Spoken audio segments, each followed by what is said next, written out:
What's up, everybody? Dr. Giggles here from SFNEOnline, and of course the host of your Grow Show. Now, before we get into this video that we're going to be talking about more in depth for Six Flags New England's 2020 predictions.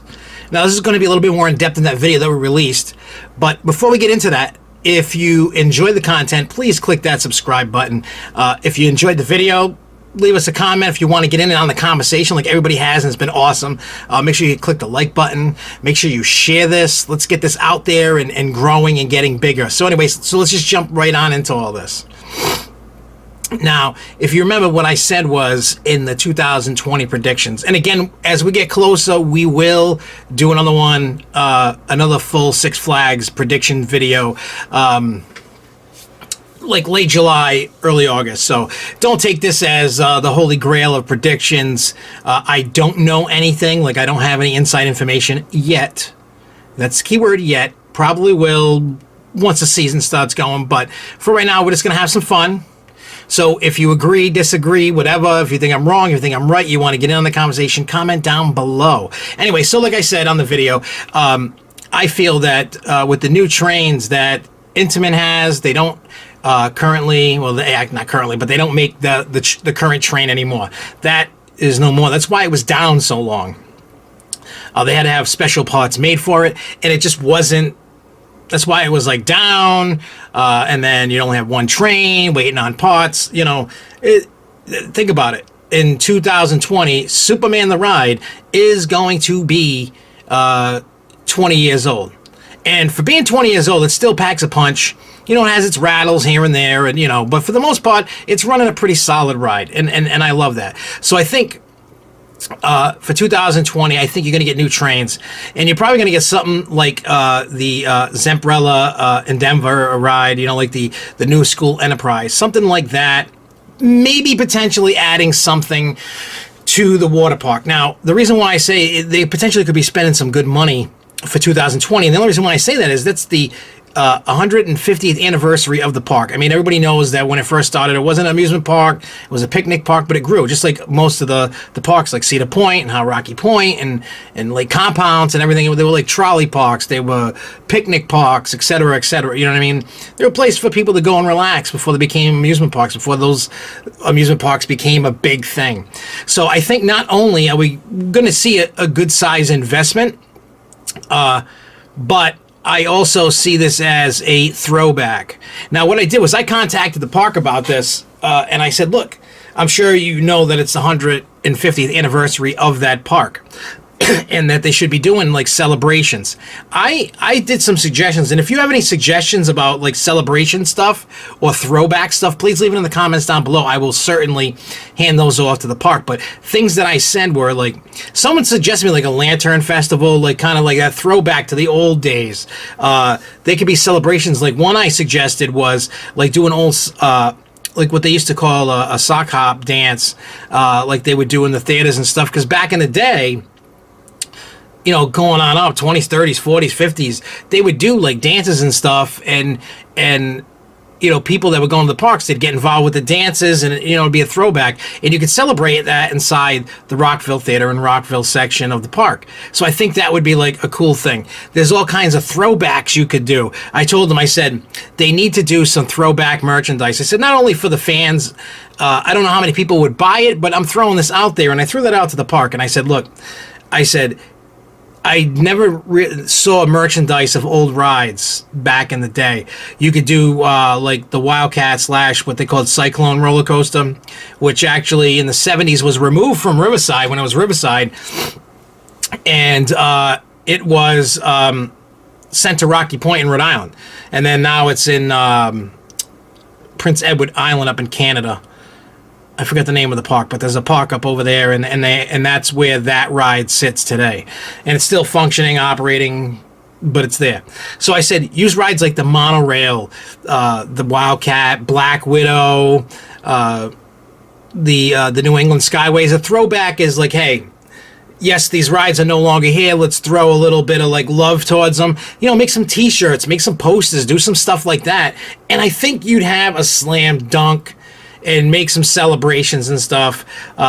I don't think that they're going to let this go by the wayside. You know, when it comes to like marketing and the PR stuff, they do a really good job at trying to like pimp out what they're doing. And I think with the 150th anniversary of this park coming up for next year, I think you will see some major investments. Now, I could see like some of these new slides that they don't have. I mean, they have the water coaster, they have the tornado slide, they have Bonsai Pipeline with the drop slides, they have plenty of slide complexes. The only thing that they're missing is the mat racer slide, which I would love for them to get.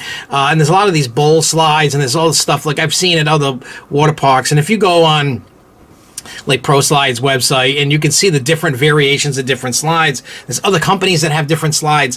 I think maybe they could do wet and wild like they did it in the past. But I think it's going to be time for Superman to get new trains. If they want that ride to, prolong its life, and with the not being able to buy a new train of the old train, you can look online. You can see like their new trains. And they look to be a bit more comfortable, and from what I hear, they're what I would call for myself fat person friendly. I think it would stop a lot of the baloney, larger people getting turned away. And it's just like it looks like it's an over the shoulder, but it's the side arm lap bar that comes down. It would fit, it would work, and I think you'd probably get a more comfortable ride.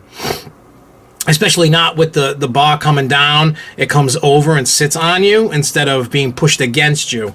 I think that would go a long way. Having a flat ride, and I think what's going to happen is you're going to see, over the next 5 years, I think you're going to start seeing what we call the clones, the duplicates of rides start going away as new rides come out that they find the public will like.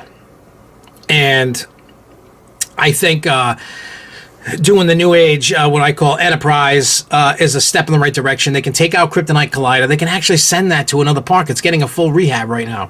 So they could ship that off to another park, because you got Cyborg, which is a new age version of a Wipeout, and now that's indoors. We used to have Kryptonite when it was the Joker's Wild Card indoors, so we're getting that back. It's going to be awesome.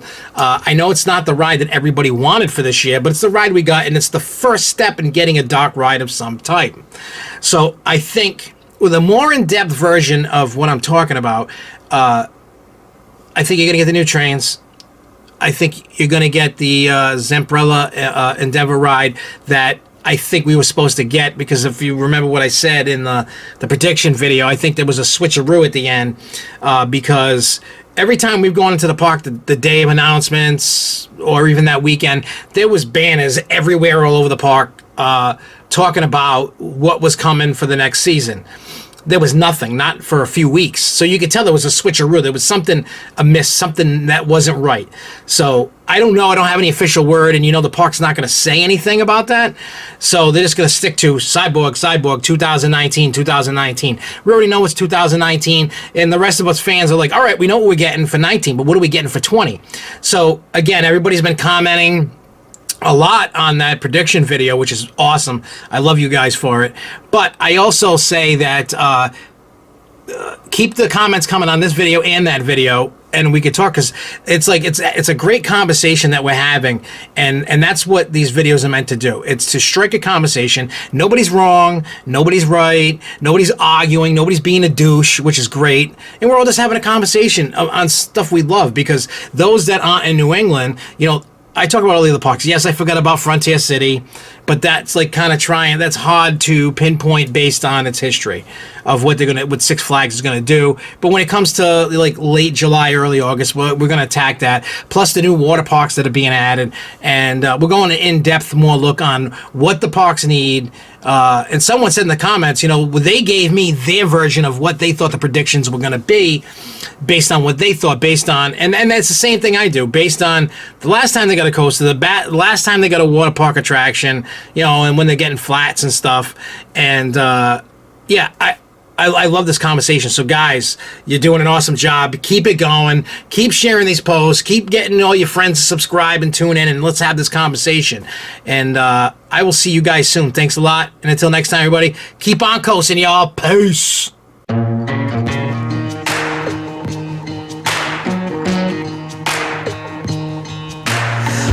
gonna lose my mind, might not make it out this time.